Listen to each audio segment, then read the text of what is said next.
desgobierno de Javier Milei, ahora el Partido Judicial le agrega el cepo al voto popular, una novedad realmente.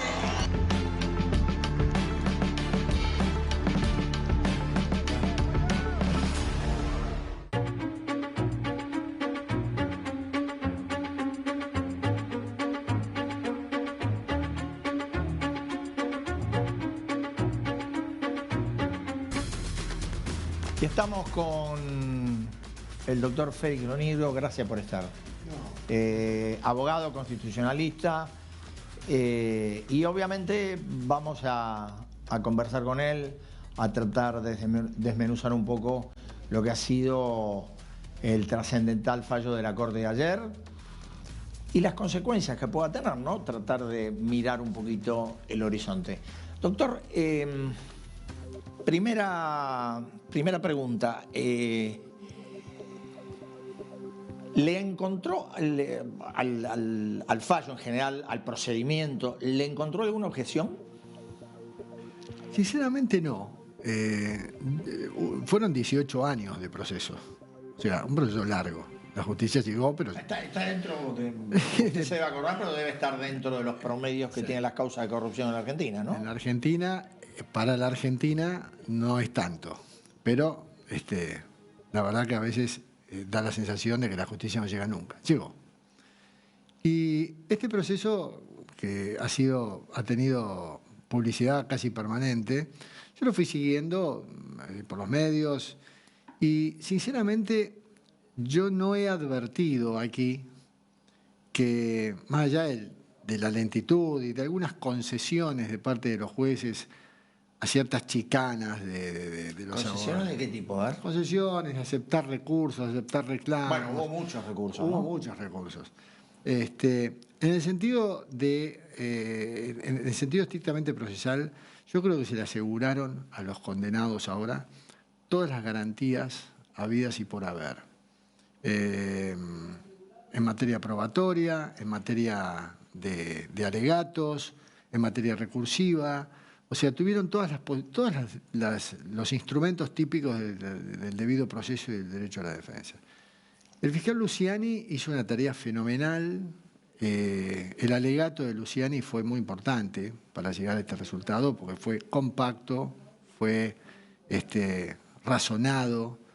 Sí, él pidió una pena mayor, que después replicó el fiscal Villar y el procurador. Llegó hasta la Corte inclusive. Exactamente. Él pidió en realidad también asociación ilícita.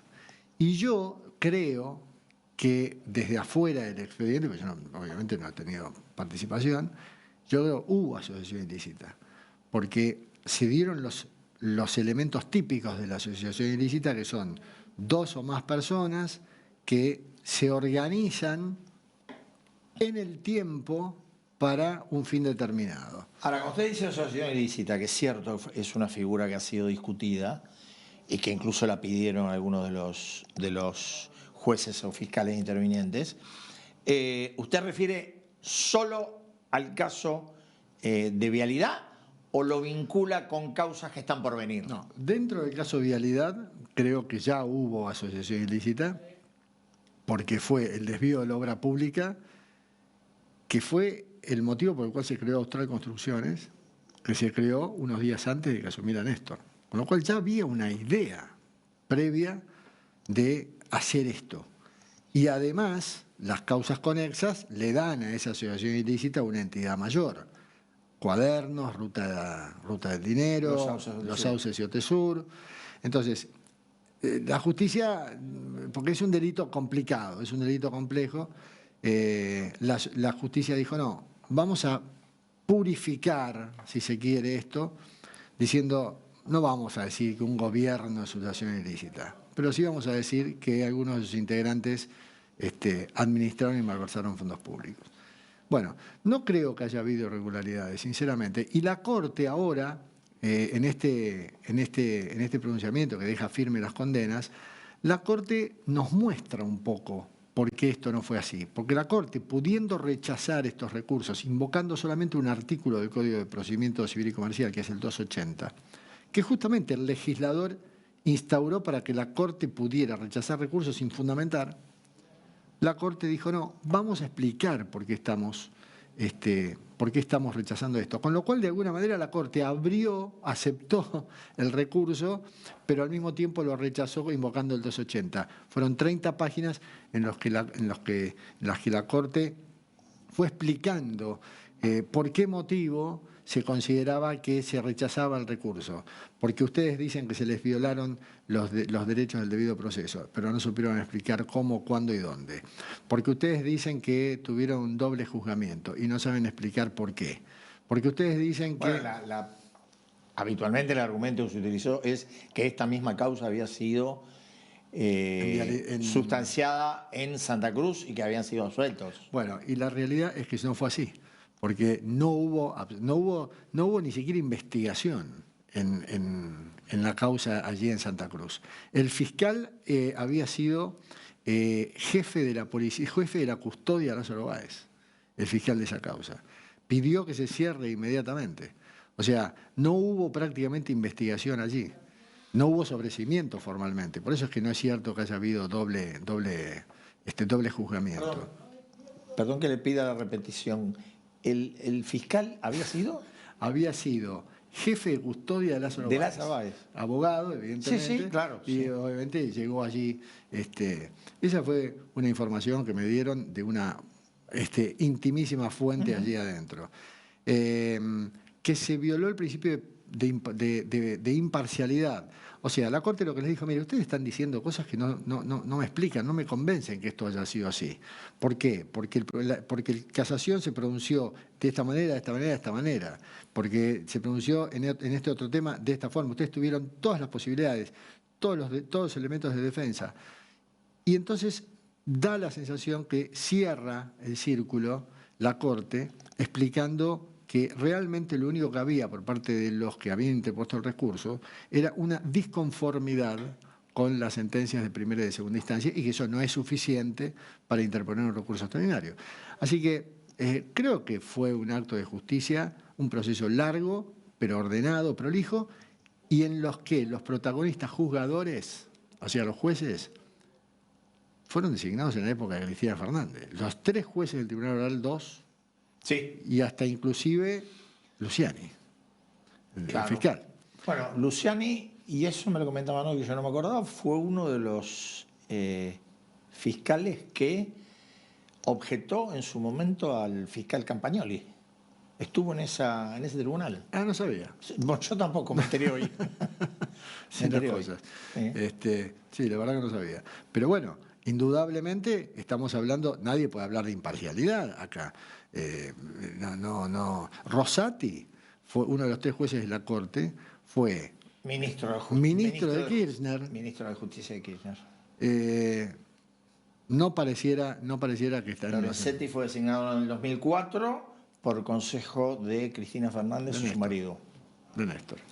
El único, digamos, disonante, entre comillas, sería Rosenkrantz, que fue designado enteramente por Macri y sin ningún vínculo con el peronismo. Exactamente. Ahora, otra cosa, esas paradojas de la política, ¿no? Cristina Fernández fue condenada por un delito, que es administración fraudulenta, que no solamente está tipificado en el Código Penal, sino que además está tipificado en la Constitución Nacional. La Constitución Nacional no tipifica muchos delitos, tipifica 4 o 5. Uno de esos delitos en la Reforma 94 es el atentado contra el orden constitucional y el sistema democrático. Y la Constitución establece que el atentado contra el orden constitucional y el sistema democrático, entre otras cosas, es inindultable. Usted dirá, ¿qué tiene que ver el atentado con el orden constitucional con este delito de corrupción? Es que justamente el mismo artículo 36 establece que una de las maneras de atentar contra el sistema constitucional es el alzamiento en armas y la otra es la malversación de fondos públicos, o sea, enriquecimiento doloso con fondos públicos. Ahora, usted fue un tema que yo le quería preguntar porque aun cuando todavía no está en condición de presa, Cristina todavía no lo está en el proceso de Sí, está yendo hacia. Yendo hacia. Ya en el peronismo se comenzó a hablar de la hipótesis de un indulto a futuro, si el peronismo llegara, etcétera, etcétera. Yo la duda que me plantea, yo creo que la voluntad política puede todo, sobre todo en la Argentina. Hemos tenido casos, pero acá hay un caso, me parece que el más explícito de todos, que fue cuando en el año 91 Menem indultó a los comandantes que habían sido juzgados y condenados por crímenes, no por robo, por crímenes, y sin embargo fueron indultados. Exactamente. Y nadie iba a pensar, cuando Menem hacía la campaña en el 89, que ese tipo iba a poder indultar a los militares, cuando había estado preso y demás. Pero, a ver, yo el otro día lo dije en un programa de televisión y me miraron como diciendo, ¿indulto? Bueno, yo lo digo aquí y ahora, porque no hay presidente alguno que a mí me merezca el crédito de que no va a indultar. No, pero Milei, ¿cómo va a indultar? No lo sé. Milei puede decir hoy de ninguna manera lo haría, pero dos cosas. Primero, ha dicho antes que aumentar un impuesto me cortó un brazo. Lo primero que hizo fue aumentar retenciones y aumentar impuestos a las ganancias. Ha hablado contra la casta pestes y sin embargo lo propone al hijo, que es el más representante, exponente de la casta dentro del Poder Judicial. Posterga ficha limpia de una manera solapada, sin decirlo, pero... Con la elección del domingo en Misiones se entendió muy bien por qué había postergado ficha limpia. Bueno, entonces, no creo evidentemente de que Milei diga de ninguna manera, puede indultar tranquilamente, porque me parece que además tienen estilos parecidos. Hay ideologías opuestas, pero hay estilos entre Milei y Cristina Fernández que son exactamente iguales. Sí, matrices de formas de gobernar. Autoritarias o semiautoritarias, llámele como quiera. Autocráticos. Autocráticos. Esta idea que Milei la tiene mucho más marcada, pero que Cristina también la tenía, que el kirchnerismo, del vínculo directo líder-sociedad, sin la intermediación. Esto también lo vemos, ¿no? Ataque a los periodistas, ustedes son todos ensobrados y qué sé yo, pero de los dos lados. Ataque a todo aquello que no pueden manejar, que en el caso de Cristina ya sabía que eran fiscales, periodistas, jueces, y Milei todavía no está hablando de los jueces, pero ya se metió con los periodistas. Entonces, eso, el narcisismo, el descreimiento y la desconfianza en el sistema republicano, desprecio por todo lo que es límites al ejercicio del poder. Ambos creían que la democracia y el voto popular justificaba cualquier accionar, todo en nombre de los que nos votaron. Y ahí se puede hacer cualquier cosa. El fin justifica los medios. Yo tengo la sensación de que abridores de grietas, si se quiere, porque realmente dividen aguas, estilos agresivos. Que un día puedan decir, con el fin de cerrar definitivamente la grieta, hagamos un indulto. Bueno, exactamente. Ya lo hemos vivido, ¿no? Ya lo hemos vivido. Ahora, dígame, ¿usted encuentra algún paralelismo o alguna similitud entre, digo, el plano jurídico y el contexto político, por supuesto, de aquel episodio que llevó a la cárcel a Lula y luego salió con este de Cristina? En primer lugar, creo que aquel delito de Lula era un regalito al lado de todo esto de Faico, ¿no? La dimensión argentina para eso es muy generosa. Y eso que Brasil es Brasil. Las arcas deben ser mucho más poderosas que las nuestras. Bueno, los dos líderes del mismo signo político, populistas, los dos actos de corrupción. Allá, bueno, hubo una retractación después que le permitió a Lula volver. Yo no sé.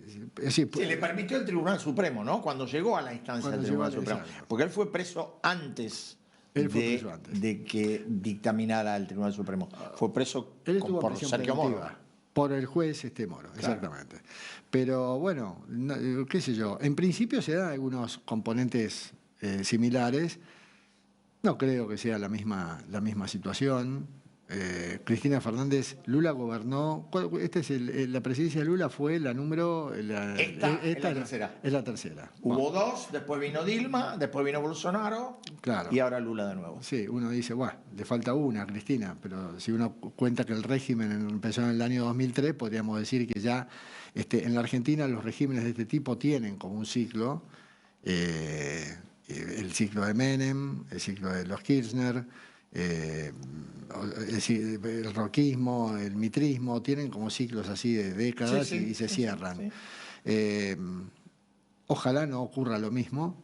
No, además no va a poder ocurrir lo mismo, porque ¿cómo se hace?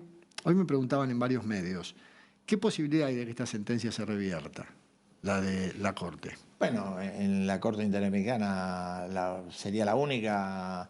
Y no creo que sea un procedimiento sencillo. A ver, a nivel nacional, dentro del país... No hay posibilidades. El día de mañana, si aparecen elementos que demuestren que puede haber habido irregularidades y arbitrariedades, se podría plantear un recurso de revisión ante la Corte y la Corte lo podría reconsiderar. Yo no lo escuché, no lo vi nunca, pero existe como posibilidad remotísima, pero existe. Es más, diría que hay más posibilidades de que venga por el lado internacional que por ese lado. Internacionalmente, ahí andaba Dalbón dando vueltas. Sí, estuvo en la Corte de La Haya. La Haya. Allí está la Corte Penal Internacional. Correcto. La Corte Penal Internacional tiene competencia en delitos de lesa humanidad. Lesa humanidad, genocidio, crímenes de guerra. No entiendo qué puede hacer Dalbón allá. No sé, le querrá hacer creer que esto fue un delito de lesa humanidad. Por ese lado no anda la cosa. Después está la Corte Interamericana de Justicia y la Comisión Interamericana de Justicia. Ambos fueron creados por el Pacto de San José de Costa Rica, al que la Argentina adhirió. A la Corte Interamericana de Justicia no llegan los individuos, únicamente llegan los estados. Quiere decir que si Cristina Fernández quisiera llegar ahí, tiene que pasar por la Comisión Interamericana primero, la que después de no poder resolver el tema deriva el caso a la Corte Interamericana. La Comisión Interamericana no es un órgano judicial. Es un organismo que se encarga de, recibe la queja, pide un informe al Estado demandado, luego notifica las conclusiones a los demás Estados miembros, emite una recomendación, supongamos, pero ¿qué va a medir? ¿Qué va a hacer la Comisión Interamericana? Va a ver lo mismo que miró acá la Corte, si en el proceso se le dieron a los condenados las garantías de defensa y las garantías constitucionales, porque no se va a meter a analizar las licitaciones, eso no lo mira la Comisión Interamericana. Si eventualmente la Comisión Interamericana llegara a una conclusión y no se cumple, lo pasa a la Corte Interamericana. Y la Corte Interamericana, según nuestra Corte Suprema, ya en el caso Fontevecchia, la Corte Interamericana no es una cuarta instancia en el país. Ha dicho la Corte nuestra que si se consideraba que una sentencia de la Corte Interamericana podría dar vuelta o revocar una sentencia nuestra, estaremos resignando soberanía. Y la misma Corte dice que eso es inadmisible, que los fallos de la Corte Interamericana son subsidiarios, con lo cual, no solamente por los tiempos, la Corte Interamericana de Justicia, si eventualmente se pronunciara, Cristina ya cumplió la condena. Claro. Así que por ese lado me parece que no va. Le hago la última. ¿Usted cree que este fallo puede de alguna manera ayudar a la regeneración interna del Poder Judicial y a recuperar algo del prestigio que también el Poder Judicial, como casi todas las instituciones, han perdido? Yo no tengo dudas que la mayoría de la sociedad, la mayor parte de la sociedad, estaba esperando que se hiciera justicia. Y no solamente que se hiciera justicia, estaba esperando que sea este resultado. De modo tal que creo que hoy la Corte le puso una cuota de crédito al descrédito que tiene el Poder Judicial. Estoy seguro que si hiciera una encuesta, creo que se notará que mejoraría su imagen, pero me parece que, porque mucho daño le hizo al hijo al Poder Judicial y la postulación del hijo al Poder Judicial y tantos otros jueces corruptos, ¿no? Pero, si bien es cierto, todavía hay un tercio de las vacantes de los juzgados federales, claro, sin cubrir. y que la justicia se demuestra lenta, inclusive en los casos que le importan a la gente, que no son los federales, sino los casos de los robos, claro, los hurtos. claro. Me parece que esto es una bocanada de aire fresco que puede... Lo importante no es que mejore el crédito del Poder Judicial, lo importante es que mejora la calidad del Estado de Derecho y del sistema republicano. Doctor, le agradezco muchísimo que haya estado esta noche con nosotros. No, gracias por la y ya invitación. nos veremos. Es un placer. Gracias.